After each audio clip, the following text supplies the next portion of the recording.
A Warner Bros. É um dos maiores estúdios de cinema do mundo, se não o maior estúdio de cinema do mundo, e seu império não foi construído da noite pro dia. E nesse vídeo aqui vocês vão conhecer a história da Warner Bros. E entender como que esse estúdio de cinema hoje se tornou uma empresa que fatura bilhões de dólares por ano. E esse vídeo aqui ele vai ser o primeiro de uma série de vídeos que eu vou fazer contando a história de diversos estúdios de cinema. Então se vocês quiserem saber a história de outros estúdios, já deixa seu like aí e bora lá começar esse vídeo.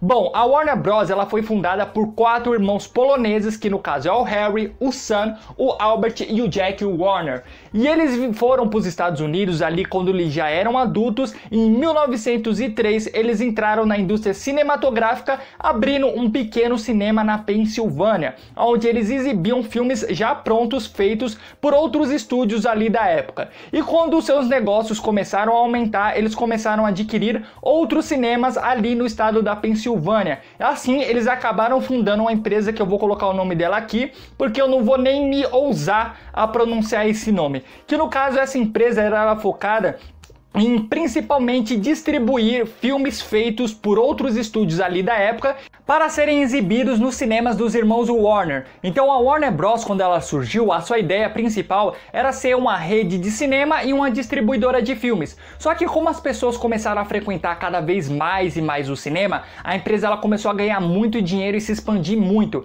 Em 1917, 1918, foi quando os irmãos Warner eles tiveram ali a ideia de começar a produzir os seus próprios filmes para exibir os seus filmes apenas ali nos seus próprios cinemas. Mas a Warner Bros., os seus primeiros filmes produzidos não começaram a fazer muito sucesso. Eles faziam mais sucesso com os filmes que eles exibiam do cão Rin Tin Tin, que era um cão ali que estava fazendo muito sucesso com seus filmes, tanto que esse cão ele virou uma estrela de Hollywood, tendo mais de 20 filmes, então a empresa ela cresceu ali de uma forma exponencial. Só que ali em 1923 foi quando os irmãos Warner eles pegaram e se mudaram para Hollywood, e foi lá em Los Angeles que em abril de 1923 eles fundaram a empresa com o nome Warner Brothers. Aí sim, essa empresa fundada lá em Hollywood era um estúdio de cinema que estava focado ali em produzir os seus próprios filmes, e já no ano seguinte a Warner Bros. Já era um dos maiores estúdios de cinema do mundo, porque em 1927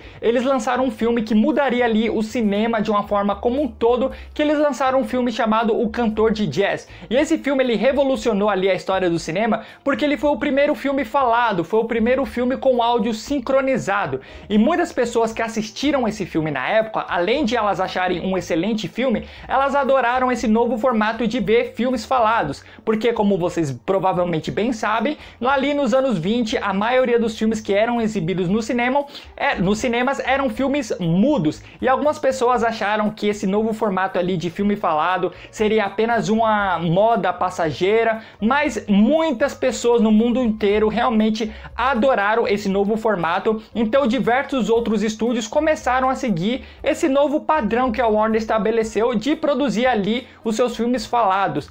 Tanto que naquela época a Warner ela começou a desenvolver uma série de tecnologias para produzir ainda melhor os seus filmes com o áudio. Então na década de 30 a Warner já era uma empresa gigantesca, e nos anos 30 ela decolou ainda mais, porque nos anos 30 ela começou a produzir mais filmes de gangster, que eram filmes que estavam fazendo muito sucesso na época. Mas também foi nos anos 30 que a Warner Bros. Ela abraçou um lado mais infantil, porque foi nos anos 30 que ela começou a produzir as suas próprias animações, dando início ali aos Looney Tunes, e ela começou a produzir as suas primeiras animações com os personagens Bud e o personagem Bosco, que fizeram muito sucesso ali no começo dos anos 30.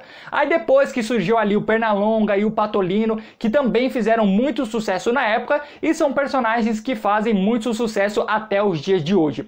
Porém, a gente vai chegando ali nos anos 40, e como vocês bem sabem, nos anos 40, principalmente ali no começo, estava rolando a Segunda Guerra Mundial. E a Segunda Guerra Mundial, ela afetou a economia de praticamente todos os países, e também afetou a economia da Warner Bros. Então, no começo ali dos anos 40, a Warner Bros. Ela entrou em uma crise muito grande, então ela teve que reduzir a produção de diversos filmes dela. E ela não teve que reduzir pouquinha coisa, ela teve que reduzir e muito, muitas pessoas foram demitidas e a Warner Bros. Ela acabou reduzindo de fato ali o seu grande império que ela acabou construindo. E nos anos 50 continuou sendo uma década muito ruim para a Warner, ela estava tendo prejuízos atrás de prejuízos e para piorar tudo, foi na década de 60 que a televisão ela começou a ficar muito popular, então as pessoas elas começaram a deixar de ir tanto para o cinema para ficar em casa e consumir o conteúdo produzido pela televisão. Então a Warner, assim como o cinema de uma forma geral,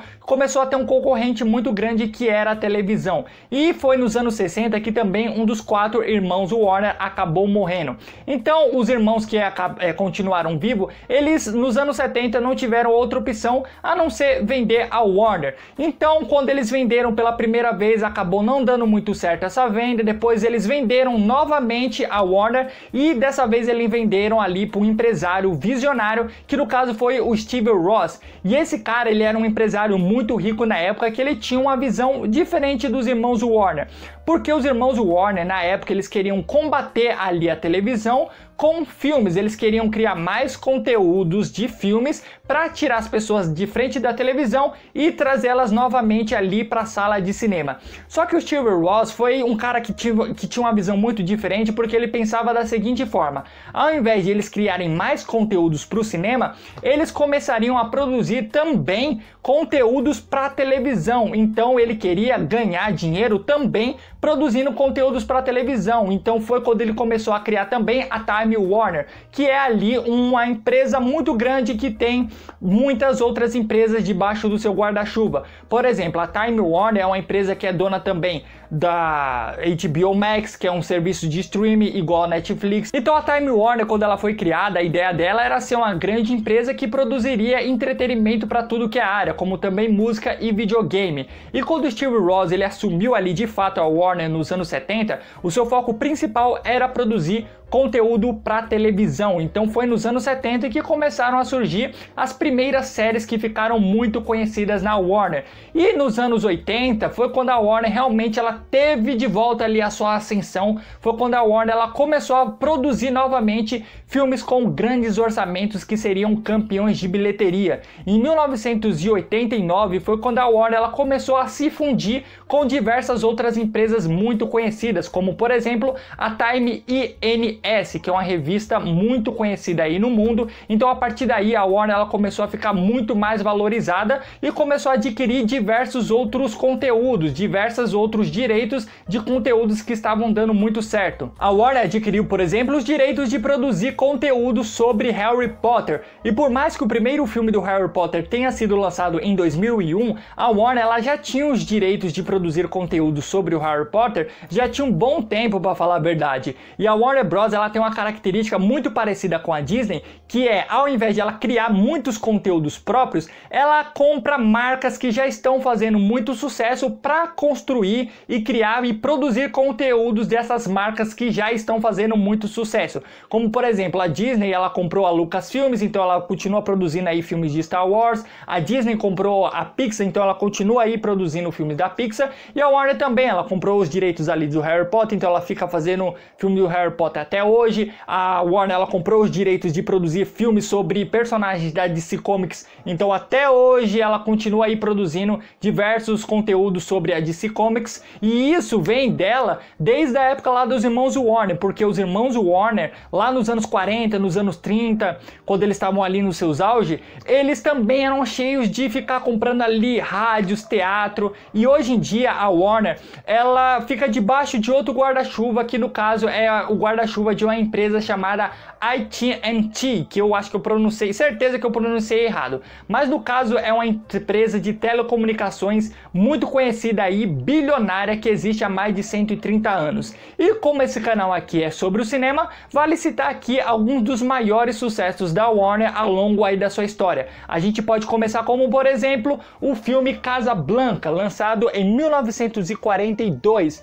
E a gente também tem O Exorcista de 1973, os Goonies de 1985, que é um clássico aí dos anos 80, e ela lançou depois os filmes do Batman, como eu já disse, os filmes do Harry Potter, e a Warner cada dia ela vem crescendo mais e mais. Mas pessoal, eu vou parando por aqui, senão a gente pode ficar falando da Warner até amanhã. Espero que vocês tenham gostado. Se vocês gostaram, deixem o seu like, se inscrevem no canal, ativa a notificação para você continuar recebendo a notificação de quando a gente lançar mais vídeos, e deixa aí nos comentários qual outro estúdio, no caso, você quer que eu venha aqui e conte a história desse estúdio. Eu já vou adiantar aqui de antemão que eu não vou contar a história da Disney, porque eu já vi que tem muitos outros vídeos aqui no YouTube de pessoas já contando a história da Disney, então eu vou me atentar aqui a contar a história de estúdios que pelo menos eu vejo aí que as pessoas não falam tanto. Então, se vocês gostaram aí desse novo formato de eu contar história de estúdios,